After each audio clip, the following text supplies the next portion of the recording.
기도문입니다. 저희가 어떻게 기도해야 되겠습니까? 라고 물었던 그 제자들이 예수님이 십자가에 죽으시고 다 흩어져 버렸습니다. 그런 관점에서 볼 때는 예수님이 지금 제자들에게 이 기도를 가르쳐주고 있지만 그들이 온전한 믿음을 가졌다라고 볼 수 없는 상태입니다. 그래도 그 믿음이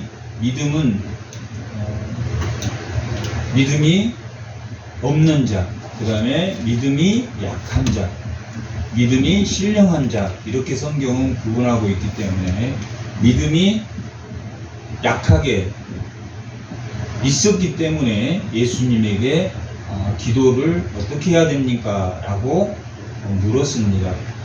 그 물음 속에는 믿음이 조금 생겼다, 믿음이 약한 상태가 될 때 그 믿음은 자신이 믿음을 쟁취하는 게 아니라 믿음은 누가 주는 겁니까? 하나님이 주는 거예요. 우리 마음대로 우리 뜻대로 아무리 그 믿음을 주고 싶고 아무리 좋은 말씀으로 좋은 설교로 아무리 이해를 시키려고 한다 할지라도 믿음이 내가 믿음을 갖도록 노력한다고 믿어지는 게 아니라 그 믿음은 누구의 선물입니까? 하나님의 선물이다.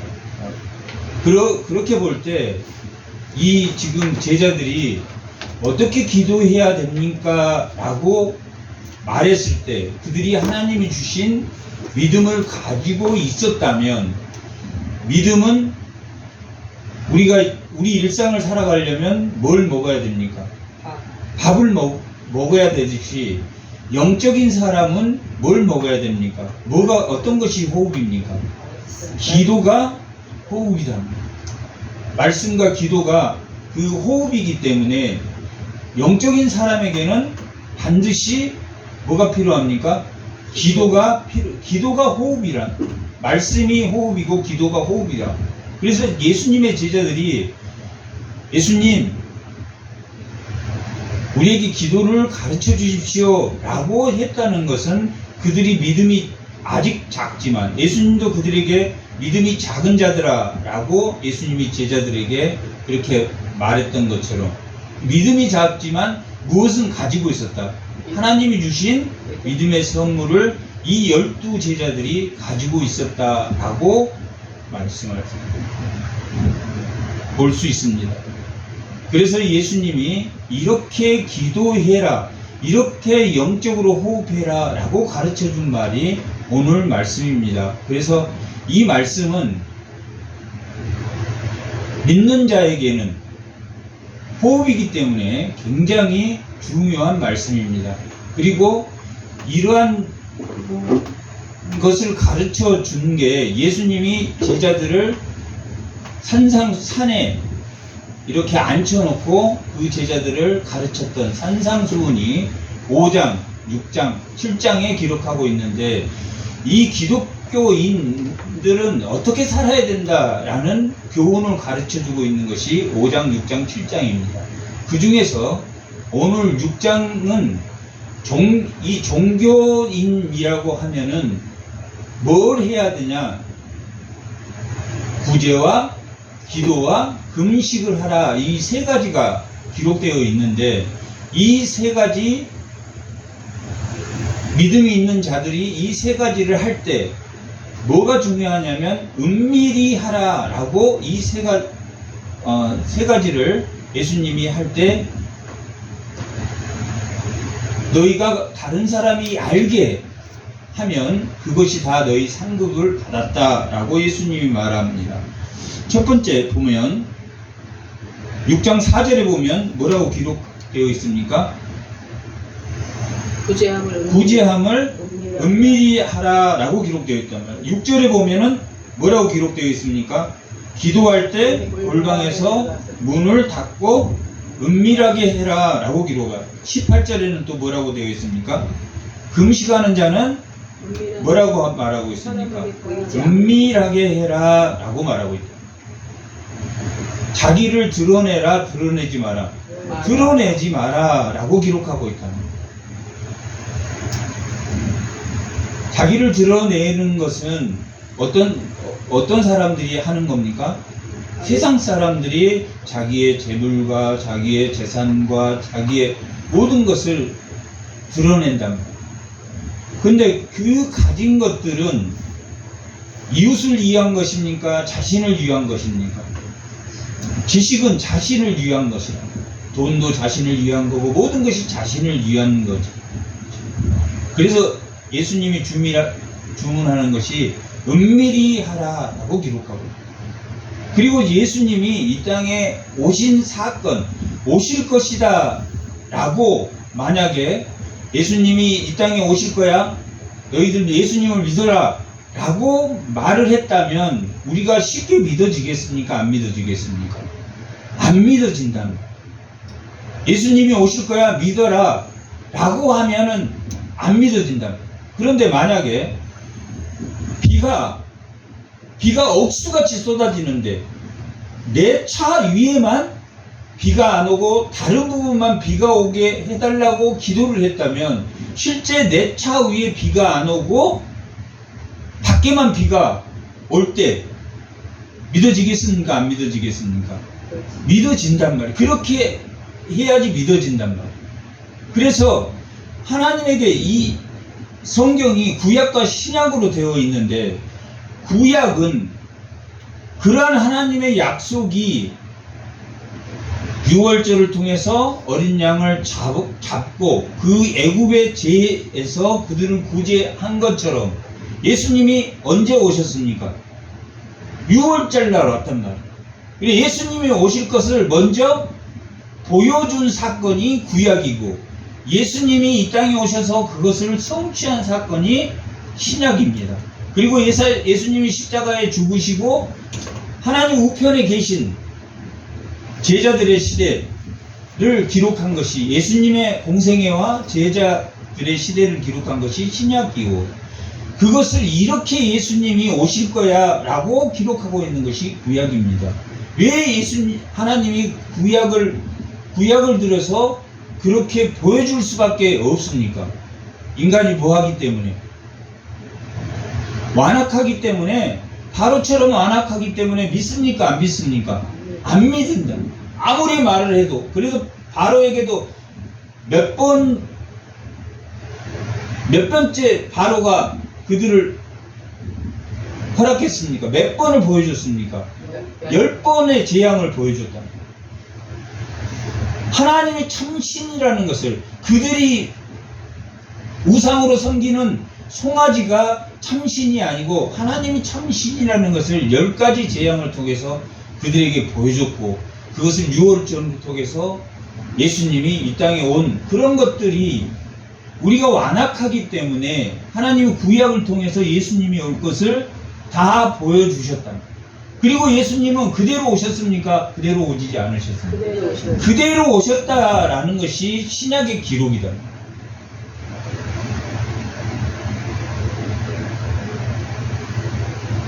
그것을 예수님이 그걸 믿는 자에게 영적인 호흡을 할 수 있도록 뭘 가르쳐 준 사건입니까? 기도를 가르쳐 주는 것이 오늘의 말씀입니다. 이 복음서는 4개가 있는데, 마태복음, 마가복음, 누가복음, 요한복음이 있다. 근데 3권을, 마가복음, 마태복음, 누가복음을 공관복음이라고 합니다. 같은 관점에서 보았는데, 하나님을 앞쪽에서 보고, 또 옆쪽에서 보고, 양옆쪽에서 보고, 뒤에서 보고, 이렇게 4권을 기록함으로 인해서 같은 관점에서 보고 있는 마태복음, 마가복음, 누가복음이 있고, 요한복음은 예수님이 하나님의 아들인, 영적으로 하나님의 아들인 것을 증명해 나가는 복음서가 요한복음입니다. 이렇게 4개의 복음서를 기록했는데 이 마태복음은 특히 누구에게 전달하기 위해서 기록한 거냐면 유대인들을 위해서 기록한 거예요. 유대인들은 뭘 많이 아는 사람들입니까? 구약을 많이 아는 사람입니까? 많이 안 아는 사람입니까? 구약을 많이 아는 사람들이에요. 그래서 구약을 들어서 누구에게 설명하고 있습니까? 예수님이 제자들에게 이게 내가 앞으로 죽는 것은 유월절에 하나님이 애굽에서 그 죄에서 구원하는 것처럼 내가 십자가에 죽어야지 너희들이 보혜사 성령이 이 땅에 오심으로 그 보혜사 성령이 너희를 가르치고 인도하는 시대가 열릴 것이다 라고 말해주고 있다. 그러니까 이 마태는 누구에게? 구약을 잘 알고 있는 유대인들에게 구약의 이러한 사건들이 예수님이 내가 이 땅에 오는 것이고 세례 요한이 내가 오기 전 6개월 전에 먼저 태어나서 또 내가 공생애를 하기 전 주님이 하나님 나라가 가까이 왔으니 회개하라고 외칠 것이며 또 예수님이 이 땅에 오셔서 그렇게 회개하고 하나님 나라가 가까이 왔다라고 말하고 그래서 예수님이 이 주기도문은 믿음이 있는 자에게 그러면 그 믿음을 정의할 때 성경은 어떻게 말하고 있냐면 하나님이 작정하셨다라고 말하고 있어요. 작정은 과거에 한 겁니까? 현재 한 겁니까? 과거에 한 거란 말이에요. 삼위 하나님이 과거에 그 계획을 하셨다. 과거에 계획을 하신 것이 현재 그대로 보존 통치되고 있는 것이 뭐라고 말하냐면 섭리라고 말합니다. 그래서 작정과 섭리 말하면 어쩔 때는 섭리가 작정 같고 작정이 섭리가 아니라 작정은 하나님의 뜻을 과거에 계획한 것을 작정이라고 그러고 또 그게 현재 통치, 예수님의 통치가 현재 일어나고 있는 것을 우리가 뭐라고 말합니까? 섭리라고 말합니다. 섭리라고 이 우리가 성경을 받아들일 때 제일 어려운 게 하나님의 뜻이란 거예요. 하나님의 뜻은 과거에 전에 작정하는 것. 그 하나님의 뜻이 현재 섭리로 일어나는 것. 그러니까 현재 성취되는 것을 섭리라고 하고 과거에 하나님이 계획한 것을 작정이라고 해요. 그래서 그 작정과 섭리를 모르는 상태에서 들으면 그 말이 그 말이고 그 말이 그 말인 것 같지만 사실은 작정은 하나님의 뜻을 미리 계획했다는 것이고 그 작정 중에서 이 작정은 모든 인간을 포함한 모든 만물을 하나님 작정하셨다. 지금 무엇 때문에 작정이라는 이야기를 하냐면 우리 예배를 드리는 것도 하나님 작정 안에 들어있는 거예요.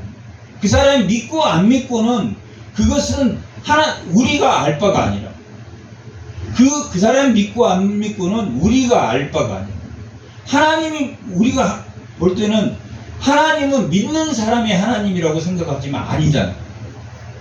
믿는 사람의 하나님이 아니라 모두의 하나님이랍니다. 하나님 보실 때는 예수를 믿는 사람이 먼저 믿는 사람이에요. 그리고 지금 현재 안 믿고 있는 사람은 어떤 사람이라고 했습니까? 앞으로 믿을 사람으로 보잖아요. 하나님이. 근데 인간이 그렇게 하나님 성경에 말씀하지 않는데도 아직 이 하나님의 작정 안에 예정대로 들어오지 않는 사람을 안 믿는 사람, 믿는 사람, 너는 지옥 갈 사람, 나는 지옥 안 갈 사람, 그렇게 나눈 게 맞습니까? 틀립니까? 틀렸답니다. 이 성경은 그렇게 나누지를 않는답니다. 근데 인간이 아직 믿음이 연약한 자들이 교회 안에 분란을 일으킵니까? 안 일으킵니까? 분란을 일으키는 것 뿐만 아니라 말씀을 애곡할 수 있답니다. 그래서 너는 믿는 사람, 나는 안 믿는 사람. 하나님은 믿는 사람과 앞으로 믿을 사람. 그렇다고 예를 들면 심판이 없는 것은 아니란 이야기예요. 이 성경은 심판, 그러면 심판 속에는 뭐가 들어있다고 했습니까? 당연히 믿지 않는, 끝까지 하나님을 반대하는, 끝까지 하나님을 믿지 않는 사람은 결국 심판을 받게 된단 말이에요. 그 심판은 구원의 일부지, 심판은 지옥에 보내려고 하는 건 아니에요.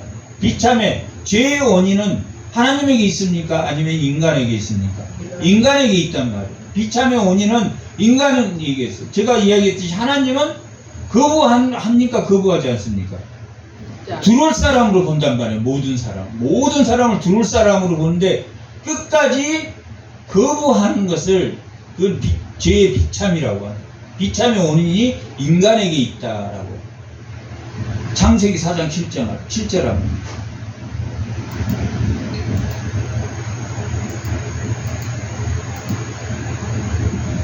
4장 7절.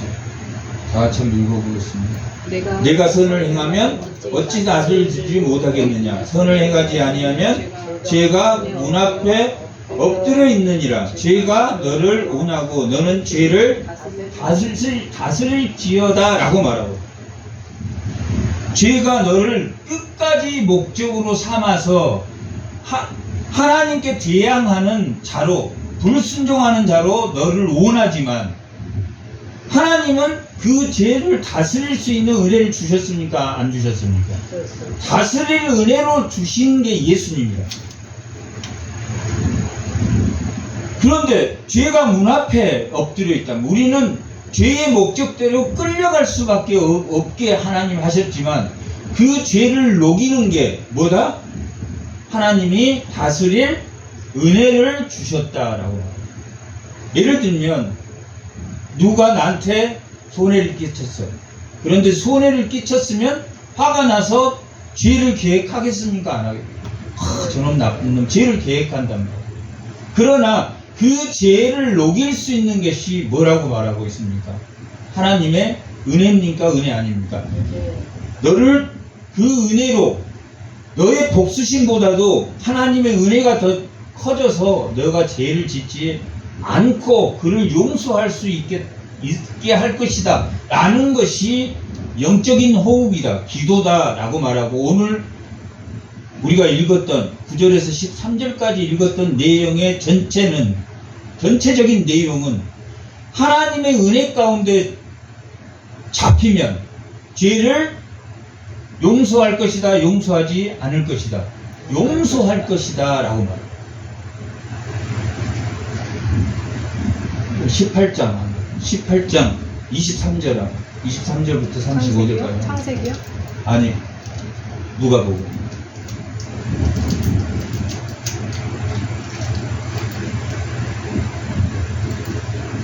(18장) 23절.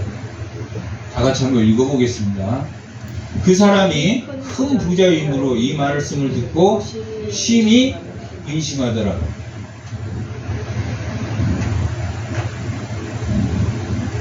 누가복음, 마태복음 18장 23절. 다 같이 한번.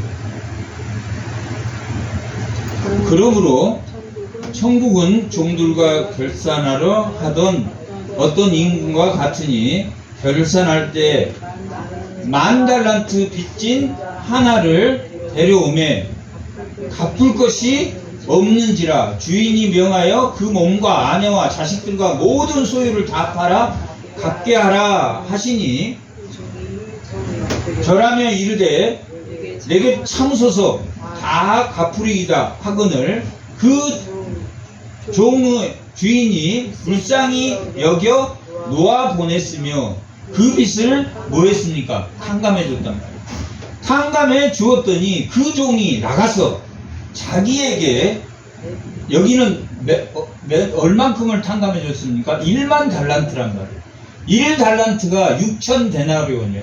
1데나리온이 10만원 정도 되니까 6,000이면 6억인가? 1달란트가. 그런데 이 종이 나가서 100데나리온이면 얼마입니까? 1데나리온이 10만원이면 1,000만원이단 말이에요. 1,000만원을 누구에게 빚진 동료 한 사람을 만나 붙들어 목을 잡고 이르되 빛을 갚으라 하매 올려. 그 동료가 엎드려 간구하여 이르되 나에게 참아주소서 갚으리이다. 자기도 1만 달란트 빚졌을 때 참으소서 제가 갚겠습니다. 용서해 주세요 할 때 탕감을 밀어줬단 말이에요. 밀어줬는데 자기는 100단 데나리온 빚진 자에게 뭐 했다고 허락하지 아니하고 그가 빚을 갚도록 어디에 가둬버렸습니까? 옥에 가둬버렸다는 거예요. 자기는 복수를 했다는 거예요. 우리는 죄의 빚진 자들입니까? 빚진 자가 아닙니까? 죄의 빚진 자들이란 말이에요. 어마어마한 죄의 빚진 자들. 그렇게 죄의 빚을 탕감받았는데 자기는 죄를 용서하지 못했다라고 기록하고 있다. 근데 오늘 본문이 말하고 있는 것은 하나님의 은혜가 믿음이 들어오면 용서하라는 이야기입니까? 용서하지 말라는 이야기입니까? 1만 달란트를 자기는 탕감받았기 때문에 죄의식과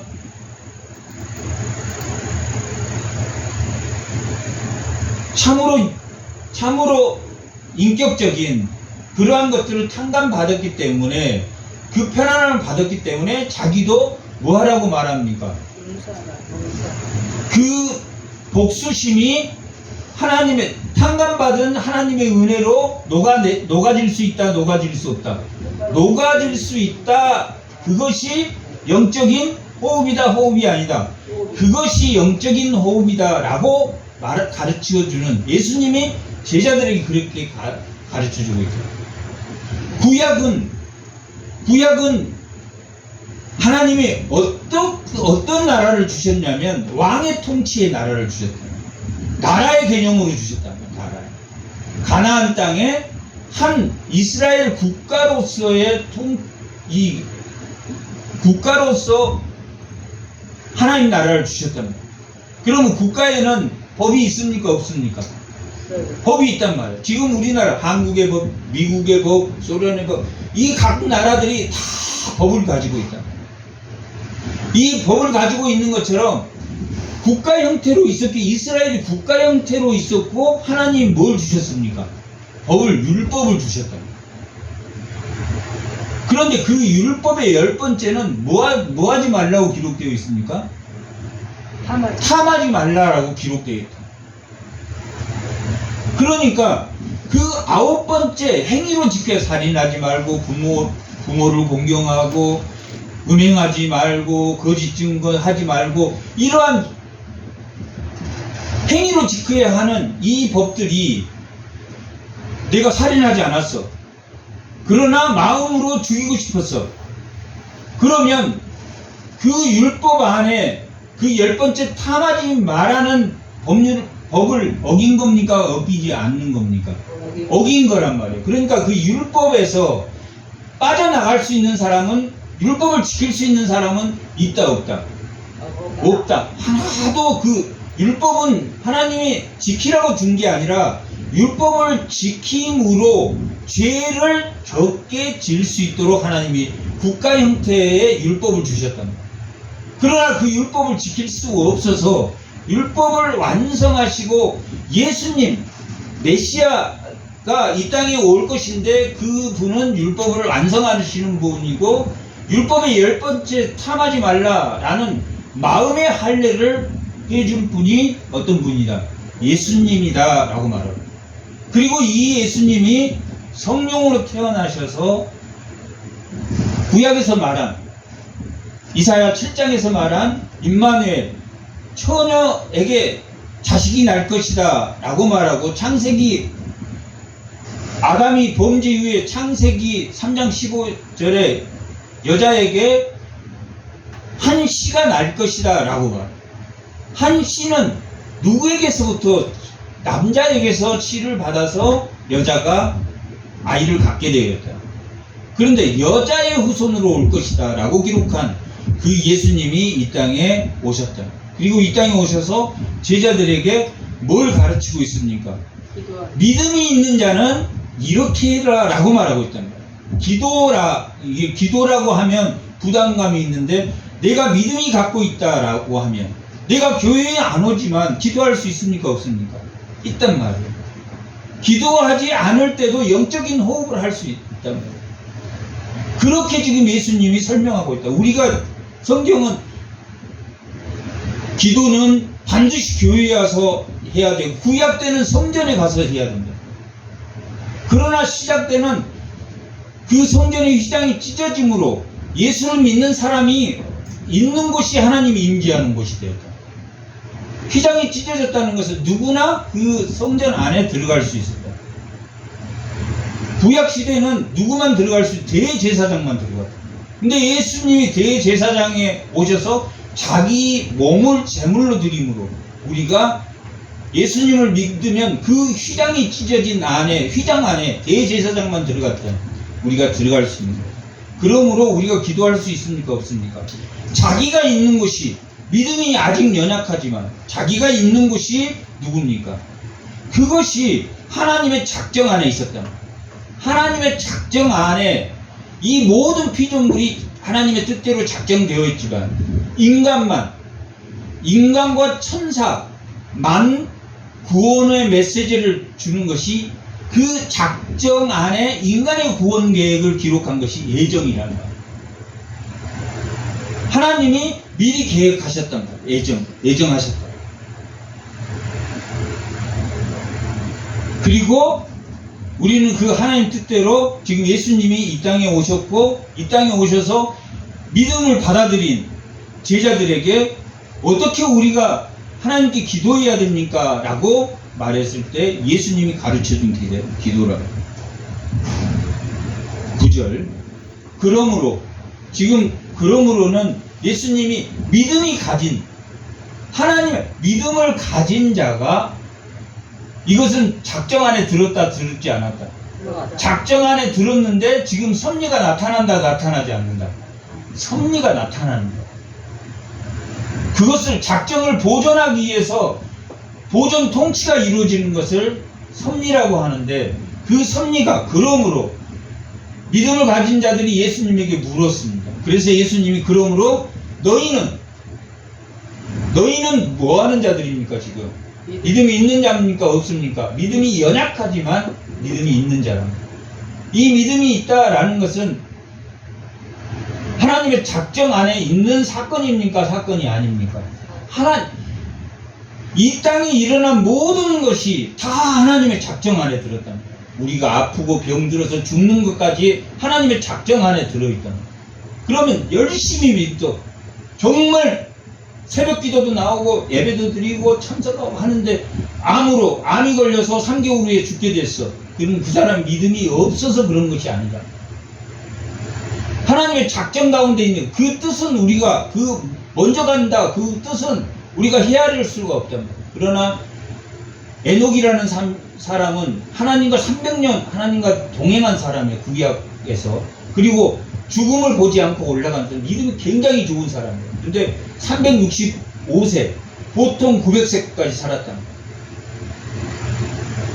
가인 시대에, 셋 시대에는 아담, 하와 다 900세 가까이 살았다. 그랬을 때 90세까지 산다면 30몇 세에 죽었단 말이야. 그러니까 하나님과 동행하더라도 먼저 간다라고.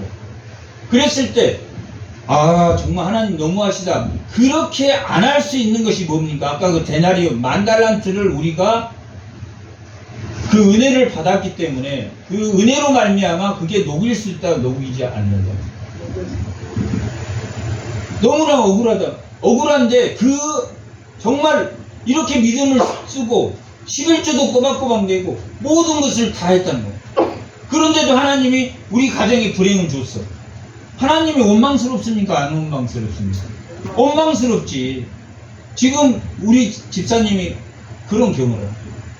그렇게 열심히 하루도 한 번도 안 빠졌다. 11조도 한 번도, 남편이 쓴 것까지 11조를 낼 정도로 싼다. 그래도 집안에 어려운 일이 생겨서 이번에 몇 천만 원을 멀어지게 됐다. 한 번도 원망하거나 그것 때문에 뭐 교회를 빠진다든가 그러질 않아요. 은혜로 높기 때문에 그것을 예수님이 제자에게 가르쳐 주고,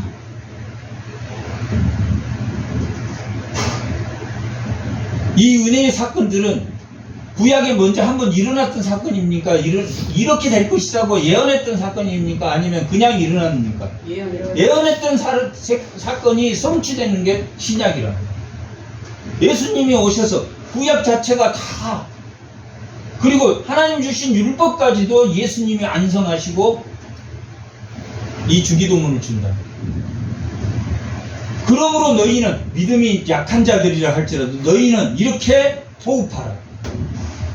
하늘에 계신 우리 아버지여 라고, 하늘에 계신 아버지는, 이 하늘이라는 의미는 지금 하늘에 있다라는 의미입니까? 전능하시다는 전체적인 의미를 포함하고 있습니다. 전능하시다는 하나님의 이 신앙 고백이란 말이에요. 하나님의 우리 아버지여 라고 말하는 신앙 고백을 한다. 예, 하나님의 절대 주권을, 하나님의 섭리와 하나님의 현재 일어나고 있는 섭리를 믿는다, 믿지 않는다? 믿는다라고 고백해야 됩니다. 오늘 우리가 하이델베르크리 요리문답을 했답니다. 하이델베르크 요리문답을 교리문답을 했는데, 이 성경을 우리는 이렇게 믿겠습니다 하는 것이 교리예요. 교리는 어디에서 나오냐면 이단과의 싸움에서 교리가 나온다.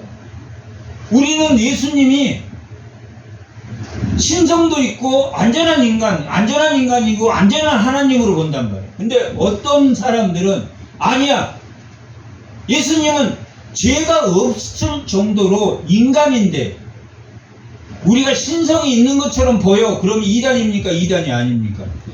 이단이란 말이에요. 이단. 이게 성경과 다르게 믿어. 그래서 이 교리는 이단과의 싸움에서 나온 게 교리란 말이에요. 우리는 이렇게 믿겠습니다. 장로교나 우리는 이렇게 믿겠습니다 라고 말한 것이 교리란 말이에요. 그 교리에서 나온 게 뭐냐면 교의란 말이에요. 교의. 교의는 우리가 이렇게 믿겠습니다, 교회 시대에 우리는 이렇게 믿겠습니다 라고 했던 것을 기록해서 하나님에 대해서, 예수님에 대해서, 죄에 대해서, 구원에 대해서, 종말론에 대해서 이런 신조를 기록하고 해석한 것을 교의라고 합니다. 그리고 이것을 철학적으로 하나님과 신론과 인간론 이런 것들을 기록해 놓은 것이 조직신학이라고 합니다. 이런 것들을 다 알 필요는 없지만 교리가 뭔지, 교리는 이단과의 싸움에서 만들어진 것이 교리란 말이에요. 그래서 성경을 이렇게 믿겠습니다 라고 하는 것이 교리. 이 교리는 반드시 배워야 됩니까? 안 배워도 되는 겁니까? 반드시 배워야 된단 말이에요. 이게 신앙 고백이기 때문에 배워야 됩니다. 신앙 고백.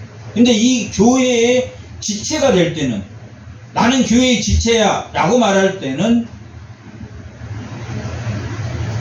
신앙 고백에서부터 시작합니다. 그래서 신조와 요리문답과 신앙 고백서, 신앙 고백을 바탕하에 하나님의 계시가 반석 위에 세워진 것이 교리란 말이에요. 그게 베드로가 마태복음 16장 16절에서 고백한 것. 주는 그리스도예요, 하나님의 아들이다 라고 말한 그 계시 위에 세워진 것이 교회다 라고 말하기 때문에 반드시 교리나 교의는 우리의 신앙 고백이란 말이에요. 신앙 고백, 믿음 위에 세워진다는 말이에요. 그랬을 때, 그 믿음 위에 세워질 때 뭐라고 고백할 수 있습니까? 하늘에 계신 아버지여 라고 말할 수 있다. 이름이 거룩히 여김을 받으시오며, 첫 번째가 이 기도문은 세 가지로 되어 있다. 위의 세 개는 하나님에게, 아래 세 개는 우리에게. 어떻게 영적인 호흡을 해야 될 것인가 라는 것을 가르치고 있는데, 이 위에 첫 번째는 하나님 아버지여 그 이름이 거룩하게 여김을 받으시오며 라고 말합니다. 하나님이 인간을 만들고 하나님과 인간을 똑같이 만들었습니까? 다르게 만들었습니까? 하나님의 형상으로 만들었지만 영적으로는 하나님의 형상으로 인간을 만들었지만 하나님과 피조물은 차이가 있습니까? 없습니까? 차이가 있단 말이에요. 그래서 선악과를 따먹지 말라는 차이를 뒀단 말이에요. 모든 것이 하나님의 종속되어 있다라는 것은, 이게 피조물의 영과 하나님의 영은 같다 다르다 다르다. 다름을 인정하는 것이 거룩히 여김을 받았다. 우리도 거룩하지만 하나님의 거룩 앞에 내가 하나님의 거룩을 인정하겠습니다. 내 믿음이 하나님에게서 왔다라는 것을 고백하는 거예요. 두 번째는 나라에 임하오시며 뜻이 하늘에서 이룬 것 같이 땅에서도 이루어지이다 라고 말하고 있어요. 이 하늘에서 이루어지고 이룬 것 같이 라고 하는 것은, 예수님이 지금 죽으셔가지고 이 땅에 있습니까? 하나님 우편에 있습니까? 하나님 우편에 있단 말이에요. 그런데 지금 하늘에서 이룬 것 같이 땅에서도 이루어지이다 라고 말하는 것은 예수님의 평화, 예수님이 이 땅에 와서 이루고자 하는 그 평화가 이 땅에 있습니까? 없습니까? 이 땅에 없단 말이에요. 이 땅에 만약에 예수님이 원한, 하나님이 원하는 평화가 있다면 예수님이 올 필요가 있습니까? 없습니까? 없단 말이에요. 예수님의 평화가 무엇인가 라는 것을 말하고 있습니다. 예수님의 평화와 내 평화가 뭐가 다른가? 그리고 신약 때 바리새인과 사두개인과 여러 공동체가 나타난답니다. 세례 요한의 공동체, 바리새인의 공동체, 열심당의 공동체, 사두개인의 공동체, 여러 가지 공동체가 에센파, 이런 여러 가지 공동체가 나타나는데, 예수님은 그들 공동체가 맞다라고 말합니까? 틀렸다라고 말합니까? 틀렸다라고 말합니다. 바리새인들은 당시에 6,000명 정도, 공동체에 6,000명 정도 있었는데 하나님의 말씀을 달달달달 애우는 사람들, 이런 사람들의 평화가, 사두개인의 평화와 또 우리 가정의 평화와 우리 교회의 평화가 예수님의 평화와 맞는가 보아라 라는 말입니다. 예수님의 평화는 어떤 평화입니까? 믿는 사람들만의 평화입니까? 아니란 말이에요. 예수님의 평화는 모든 사람들의 평화란 말이에요. 모든 이 땅에 이루고자 하는 평화란 말이에요. 그런데 우리는 애곡돼 가지고 우리 교회의 평화, 우리 교단의 평화, 바리새인들의 평화, 사두개인의 평화. 그래서 예수님은 바리새인들에게 마귀 새끼라고 말합니다. 귀신의 자녀라고 말합니다. 하나님을 그렇게 잘 믿고 11조도 잘하고 그런 사람에게 마귀 새끼라고 부른다. 왜 그러냐면 바리새인이 원했던 평화는 자기 공동체, 모든 사람이 자기처럼 되기를 바랍니다. 자기처럼 믿기를 바라는 공동체가 바리새인입니다. 근데 바리새인의 공동체는 하나님의 율법을 뭘로 지키려고 하는 사람들이었습니까? 행위로 지키려고 하는 사람이었다. 예수님이 이 땅에 온 것은 행위로 지키려고 하는 믿음을 가진 사람입니까? 아니면 내 마음에 악을 제거하고 내가 악심을 먹었던 그 마음까지도 제거하려고 하는 사람입니까? 마음의 죄까지도 성령으로 인쳐서서, 우리가 완전 성화가 있습니까? 없습니까? 이 땅에? 없어요. 죄를 안 질 수 있는 사람이 있습니까? 없습니까? 없어요. 목사 자기는 죄를 안 지는 것처럼 말한다. 똑같단 말이야. 똑같아. 이 세상은 단 한 사람도 죄를 벗어날 수가 없다는 거야. 그리고 그 탐심이 여전히 모든 사람에게 있어요. 그런데 예수를 믿는, 예수를 하나님 하늘에 계신 우리 아버지여 라고 말해요. 이 기도는 하나님에게 드린 겁니까? 예수님에게 드린 겁니까? 예수님에게 드린 기도 같습니까? 하나님께 드리는 기도 같습니까? 하나님에게 드리는 거란 말이에요. 궁극적인 성경은 오직 예수라는 것은 오직 예수로 누구에게 응답받을 수 있다? 하나님에게 응답받을 수가 있다. 예수로 말미암지 않고는 하나님에게 갈 자가 있습니까? 없습니까? 없단 말이에요. 그래서 하나님에게 전달하기 위해서 누구의 이름으로 기도합니까? 예수님의 이름으로 기도한단 말이에요. 궁극적으로는 이 기도를 누구에게 하는 겁니까? 하나님에게 하는 거란 말이에요. 하나님을 영화롭게 하기 위해서 하는데, 하늘에서 이루어진 것 같이 땅에서도 이루어진다라는 것은 예수님의 평화가, 예수님이 원하는 평화가 이 땅에 이루어지기를 원한단 말이에요. 그런데 바리새인들은 자기 바리새인들을 위해서, 그 6,000명의 바리새인들을 위해서 당시에 누가 이스라엘을 점령하고 있었습니까? 로마가 점령하고 있었단 말이에요. 그래서 여기에서 나와 있는 원수는 다 로마 황제를, 로마를 대상으로 원수라고 말하고 있어요. 로마가 대상자들이었던 거예요. 당시 바리새인이나 사두개인은 성전을 중심으로 한 기득권 세력이었고, 바리새인들은 회당을 중심으로 한 기득권이었다. 그리고 이 바리새인들은 중류층 이상이랍니다. 그리고 이 바리새인들 중에서도 강경파가 있고 온건파가 있다. 우리나라로 말하면 뭐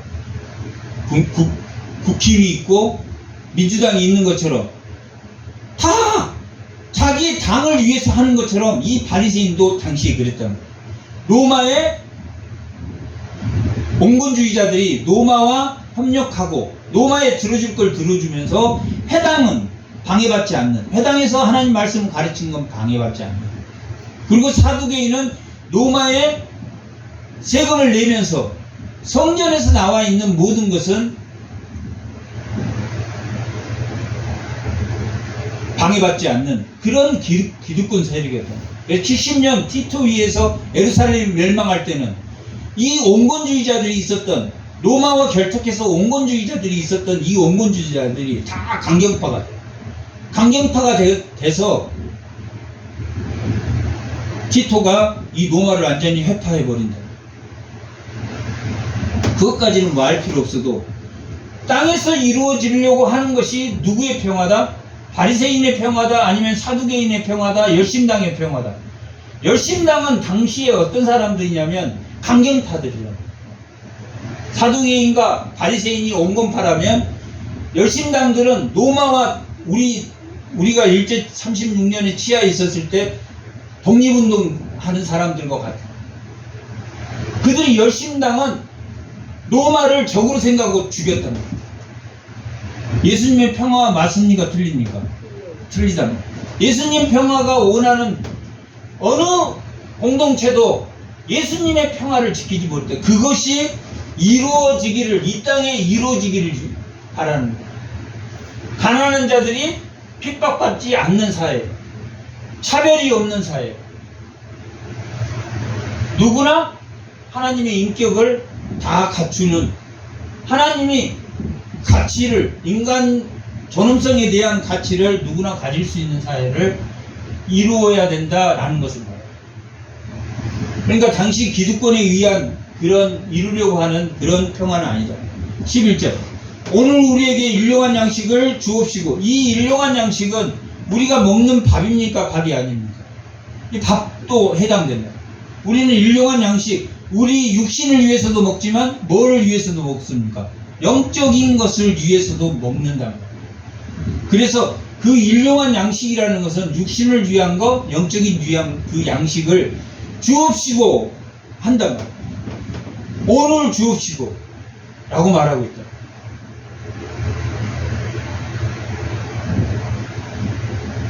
내일 먹을 것은 염려하지 말라라고 말하고 있다. 그래서 예수님이 광야에서 뭘 가르쳤냐면 만나를 주셨습니까? 주지 않았습니까? 만나를 주셨는데 하루가 지나면 그 만나가 썩어버립니까? 안 썩어버립니까? 썩어버린단 말이에요. 하나님이 왜 이스라엘 백성에게 그 만나를 주면서 두 호멜을, 한 호멜만 가져와야 되는데 두 호멜을 가져온 사람 한 호멜이 썩었습니까? 안 썩었습니까? 썩어버렸단 말이에요. 왜 그렇게 하나님 만나를 주셨겠냔 말이에요. 거기에는 이스라엘 백성 중에서 아픈 사람이 있겠습니까? 없겠습니까? 한 호멜을 다 걷고 싶어 자기가. 근데 몸이 아파서 반 호멜밖에 못 가져올 사람이 있습니까? 없습니까? 있단 말이에요. 힘이 남아돌아서 두 호멜까지 할 수 있는 사람이 있다. 근데 두 호멜 가져온 사람이 처음에는 그걸 갖다 줬겠습니까? 옆집에 힘이 약해서 반 호멜만 가져온 사람이 갖다 줬겠습니까? 안 갖다 줬겠습니까? 안 갖다 줬다. 근데 썩어버렸어. 그래서 뭘 배웠겠습니까? 한 호멜만 가지고 그 내일은 내일 내가 하고 그 썩어버리지 않도록 그것을 누구에게 줬겠습니까? 이웃에게 줬단 말이에요. 그래서 모든 사람이 공평하게 나눠 먹을 수 있는 것을 어디에서 가르쳤습니까? 광야에서 가르쳤단 말이에요. 지금 이 말이 그 말이에요. 일용한 양식을 주옵시고 라는 것은 우리가 가지고 있어서 썩어버릴 것들을 누구에게 주라고 지금 말하고 있습니까? 일용한 양식을 먹지 못한 자들에게 나누어 주라, 그런 말을 가지고 있다. 이게 누구의 평화입니까? 예수님의 평화입니다. 우리가 우리에게 죄진 자를 사하여 준 것 같이 우리가 우리에게 죄진 자를 사해 줬다라는 것은 아까 100데나리온 받은 자에게 옥에 가둬버렸습니까? 안 가뒀습니까? 가뒀단 말이에요. 그런데 우리는 얼만큼 탕감받습니까? 1만 달란트를 탕감받은 사람이다. 1달란트가 6,000데나리온입니까? 그 금액이 어마어마한 걸 죄사함을 받다. 그래서 우리가 죄를 사할 수 있는 은혜가 있다라는 것을 지금 말한다. 누구에게? 하나님 아버지여 라고 부르는 믿음이 있는 자에게 뭘 지금 말하고 있습니까? 너희는 100데나리온 받은 자를 용서할 수 있어. 그걸 가지고 있는 사람이야 라고 말하고 있다. 그러면 그게 전제 조건이 너희가 남을 용서해야지 하나님이 너희를 용서하겠다라는 전제 조건이 아니라 이미 그런 것을 가지고 있는 너라면 하나님이 너의 죄도 용서할 것이다, 용서하지 않을 것이다. 용서할 것이다. 이게 전제 조건이 아니라 너는 가지고 있어요. 누구는 가지고 있습니까? 이 땅의 모든 피조물은 가지고 있다. 하나님의 알만한 것을 가지고 있다. 왜 하나님의 알만한 것을 가지고 있습니까? 큰 바위를 봐도 와 정말 어마어마하다. 파란 하늘을 보고 파란 바다를 보고 어마어마하다. 그게 하나님이 어마어마하시기 때문에 하나님의 성품이 이 만물에 다 들어있다. 하나님의 성품이 이 만물에 다 들어있기 때문에 하나님의 성품이 있는 모든 자는 누구를 죄사할 수 있다. 잘못한 사람을 용서할 수 있는 힘을 가지고 있다, 없다? 가지고 있다라고 말합니다. 그러나 하나님의 이 성경을 특별 계시랍니다. 그리고 우리가 이 자연을 보면서 하나님의 성품을 느끼는 것으로는 죄를 사할 수 있습니까? 없습니까? 없어.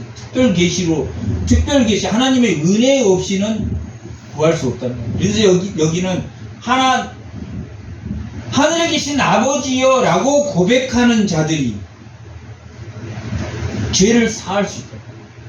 그러면 우리를 시험에 들지 말게 하옵시고, 시험이 있습니까? 없습니까? 있단 말이에요. 베드로전서는 몇 가지 시험을 말하고 있습니까? 여러 가지 시험, 무고한 시험. 자기가 안 했는데 누명을 썼어. 무고한 시험, 의의 시험, 육체적 시험, 불시험, 마귀 시험 6가지가 있단 말이에요. 그 6가지 속에 7가지 순종을 배운다라고 베드로전서를 기록하고 있어요. 여기는 시험에 들게 하지 마옵시고 라는 것은 하나님을 아는 은혜로 그 시험을 이겨낼 수 있는 힘을 주셨다 주지 않았죠? 주셨다. 아담은 최초의 에덴에 있었던 아담은 시험에 통과했습니까? 못 통과했습니까?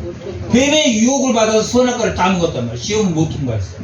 그러나 예수님은 광야에서 3가지 시험을 받았는데 통과했습니까? 못 통과했습니까? 예수님은 통과했단 말이에요. 그래서 예수님을 믿으면 시험을 통과할 수 있다 없다? 통과할 수 있다라고 말해요. 낙심할 만한 일이 생기고 고통스러운 죽음보다 큰 고통이 인간에게는 온단 말이에요. 누구나에게. 예수 믿으면 적게 옵니까? 예수 믿으면 적게 옵니까? 아니란 말이에요. 예수 믿는 사람이나 안 믿는 사람이나 똑같이 온단 말이에요. 여러 가지 시험, 무고한 시험, 의의 시험, 육체적 시험, 불시험, 마귀 시험. 시험이 온단 말이에요. 그러나 뭘로 이겨낼 수 있다? 믿음으로 이겨낼 수 있다라고 영적인 사람은 이렇게 호흡한다라고 예수님이 제자들에게 가르칩니다. 다만 악에서 구하옵소서라고. 죄가 문에 엎드려 있습니까? 엎지 않고 있습니까? 엎드려 있고 죄가 원합니까? 원합니까? 목적을 달성한다는 원한다 그 뜻이 죄가 너를 원한다는 것.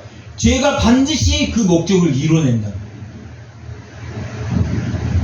그 목적에서 하나님 나를 구원하죠. 믿음은 자기가 고난을 통해서 자기 노력으로 얻어지는 겁니까? 하나님 주는 겁니까? 하나님의 선물입니다. 그 선물이 어느 가운데 있다? 작정 안에 있다. 그리고 그 작정된 섭리가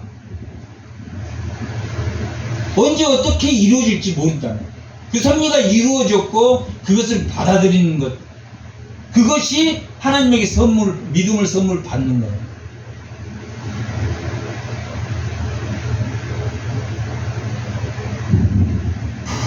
그래서 악에서 구하옵소서라는 것은 하나님의 선택에, 하나님의 택하심, 창세전에 작정하신 그 택하심이 나에게 이루어지게 되옵소서라고 기도하라고 말합니다. 기도하는 것이 하나님이 임재하는 곳이다, 임재한 곳이 아니다. 임재한 곳이다, 시온이다. 예루살렘은 장소적 의미가 있지만 그 예루살렘을 시온이라는 것, 시온이라고 표현할 때는 하나님의 임재함을 영적으로 하나님을 느낀다는 뜻일 때는 이 성경에 시온이라는 단어가 있습니다. 그래서 악에서 구하옵소서라는 것은 하나님의 선택 가운데 우리의 결단이 아닙니다. 이건 100% 하나님의 은혜입니다. 다시 교회를 찾고 다시 하나님 말씀 아래 놓이게 된 것을 우리가 구원이라고, 하나님의 은혜라고, 하나님의 은혜가 있습니다. 그것이 지금 예수님이 영적인 호흡을 이렇게 하라라고 말하고, 구하옵소서. 나라와 권세와 영광이, 이게 시온이란 말이에요. 하나님의 임재함이란 말이에요. 하나님의 임재는 한 곳에 있습니까? 아니면 교회에만 있습니까? 아니면 집에도 있습니까? 집에도 있단 말이에요. 믿는 자가 집으로 가고 믿는 자가 가는 곳이 하나님이 임재하는 곳입니다. 하나님의 권세와 영광이 아버지께 영원히 있사옵나이다. 이건 하나님의 절대 주권을 이렇게 하나님의 섭리 가운데 하나님의 작정하심과 예정하심이 일어나고 있다는 것을 인정하겠습니다. 이 하나님의 나라는 이스라엘과 국가적 형태로 있는 게 아니라 예수님이 오신 후에는 어떤 형태로 되어 있습니까? 국가적 형태로 있을 때는 율법을 주셨고 예수님이 오셔서 만든 예수 공동체, 믿음의 공동체는 나라의 형태로 있는 것이 아니라 공동체의 형태로 있다. 그리고 나라의 형태로 있을 때는 지배와 소유란 말이에요. 지배와. 왕이 통치하고 지배와 소유의 관계지만 예수님의 공동체는 지배와 소유의 관계입니까? 섬김과 나눔의 관계입니까? 지배가 아닌 섬김과 통치가 아닌